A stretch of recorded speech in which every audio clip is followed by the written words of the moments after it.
Wet t-shirt contest. I think I would win in this room. Get back. You would. What's up, bro? Get them back. Took a day? Can't hit them all. Yeah. I wish I could say the same.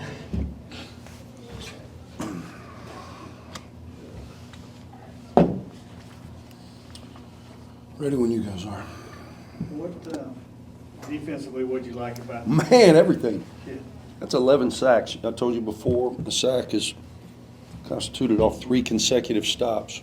We're averaging just under 6 at like 5.8 or something. And tonight we had 11. You get 11 sacks, you're going to win a bunch of games. I thought in the first half we were really good with our ball movement, sharing the ball, playing inside out. We were dominating them with points in the paint. In the second half, I thought we got a little stagnant. You know, they never, I guess, really threatened in the second half. I guess it got it down to 15. Did they get it under that? I'm not sure they got it under 15. And it seemed like we were sleepwalking a little bit.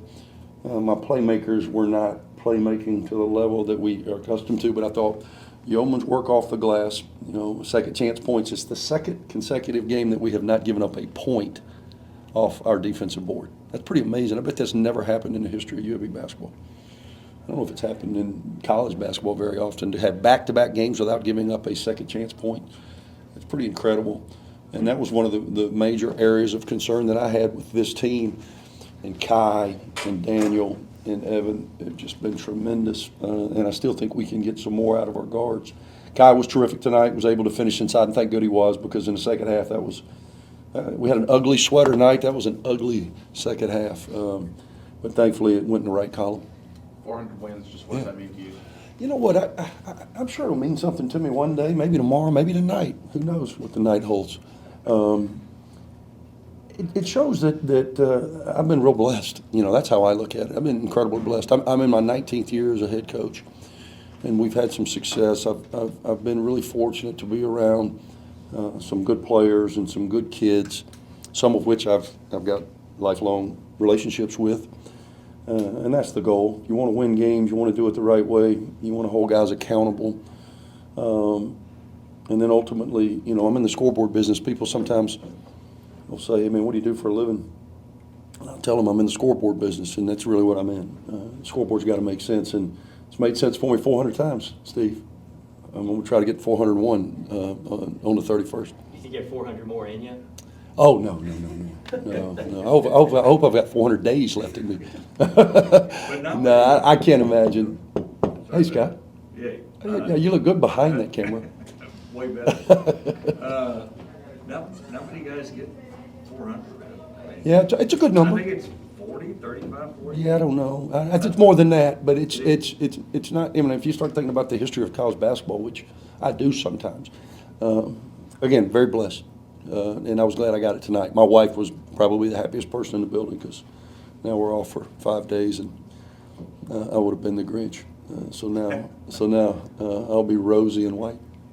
Coach, you have one of the shortest teams in the country, but y'all are top 10 in rebounds. What does that say about y'all's effort? Yeah, you know, it was a point of emphasis. I think we've got really tenacious guys, and I think, you know, it's unfortunate that we lost Joe early in the season because he gave us our biggest presence. And even before he had a chance to see what he could do at Division I, he goes down with a wrist injury, and he's out indefinitely. But those 3 guys, I think they complement one another. We've challenged them. I thought they're guys that can help one another, and I think they take the load. So we thought coming into the season that our front court was going to be our biggest question mark, but the reality is it's probably been our most stable unit, and that's just a testament to 3 guys who didn't know each other until September. And as a result, I'm really pleased with their progress. Are all 3 of those guys the kind of guys that you don't really call a lot for, that they just kind of get it, you know, get their points? Yeah, every once in a while we'll try to put them in some ISO stuff. You know, Kai is really good if we can. We try to make sure, you know, Kai and Daniel are more of our rollers. Ev is more of a pop guy, a search guy behind it.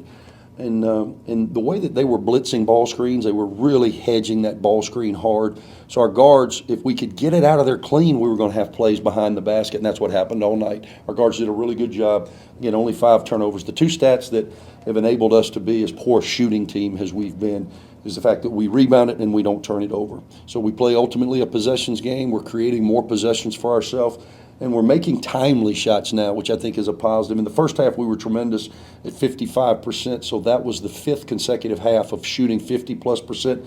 Second half, I think we had 1 foot out the door. We weren't nearly as efficient, but because of our ability to guard, because of our ability to hold them to less than 30% in the second half, you come out with an impressive win. Chance had, I think he shot just 2 of 7, but he was able to contribute in other ways with 7 assists and 5 rebounds. What is it like to see that from him when maybe on a day where he's not shooting well, he's still contributing? He's our best facilitator. You know, today he only had 7 assists and 2 turnovers. Yeah, he's by far, you know, that's why if you look up, if Ahmad doesn't have it, he's going to have it, and we're going to put him in that middle third. He does have size. He can play through. I didn't think he played through very well today, but he's really a deft passer. His ability to get in there and make plays. Not only does he put it where it needs to be, he does it with a great touch, and I think that's his gift. With this being the end of non-conference, kind of what are your thoughts about where you guys are at right now? You know, when I asked the group, you know, now you can look at it with a totality of I look at it like 4 quarters. So the first quarter is when you get together in June, and did you do enough work to put yourself in position to have a successful year? How was your work? What was your competitive stamina? What was your capacity for work? How were you? Did you show up on time? We ended up with the highest team GPA since 2013 and a quarter. Got terrific kids. We had 0 issues off the floor. So I graded that. I'm a hard grader. I wouldn't give it an A because Ahmad couldn't practice and Daniel didn't get here till late. We had a little bit of roster instability until school started. But I would give it a solid B+. Now, this is the second grade, and we said coming in, the consensus was if you win this game and you're 9-4, you're probably in that C+ to B- range. If you lose it, 8-5, you're probably in that C to C- range. So we needed to finish the final, and I thought we did. So I would say B- to C+. We've learned a lot about ourselves. We have to be realistic, and obviously I'm not very realistic, but we have to be realistic when you're bringing together a whole new collection of guys. You know, we lose Jacob Meyer, our most efficient offensive player for the better part of 3 games. And for this group to continue to find ways and continue to develop an identity. Now it's our job, my job especially, to instill in them the discipline by which to stay to that formula. We know what our formula is. Now we have to stay to the formula, and that comes with discipline. Does a game like this kind of maybe show the ceiling that Kyron has heading into conference play?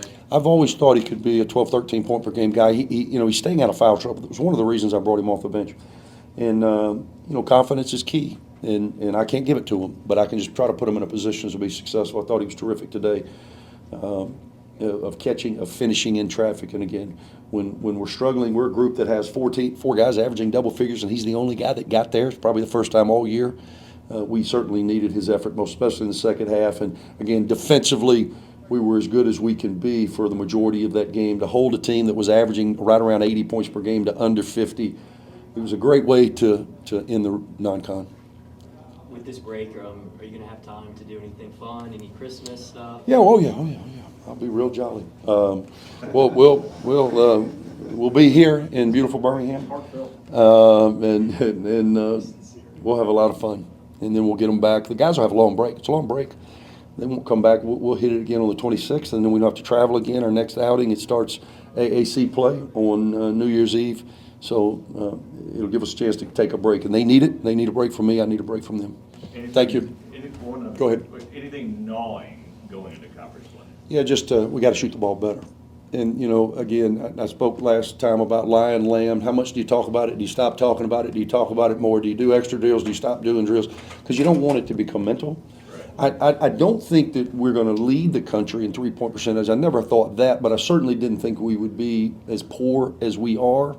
And so that's the area that's got to be addressed. We've got to, again, continue to challenge our shot creativity. That's why we've been so aggressive in trying to get the ball at the rim and play, more inside out. It's really the opposite of this new analytical day. We're heavy into twos, and that's just because that's how we're scoring. And at the end of the day, we've got to put enough numbers on the board. But shooting is an issue that's got to be addressed, and we can clean that up and get where we can make 7, 8, 9. This team's got a higher ceiling than what we've seen. Thanks. Nancy, real quick. I'm sorry. You can just say it off, Yep. but is Joe gonna have a chance to be back? Yeah, it just depends on, the surgery takes, we're 6 weeks post before we could even evaluate what's next. You gotta see, he broke one of these small bones in your hand. Until they gotta go in there and put a pin in. Until we see how that's doing, we won't know his grip strength, and then you can't form a plan. So we just don't know yet. Hey, one more. One more.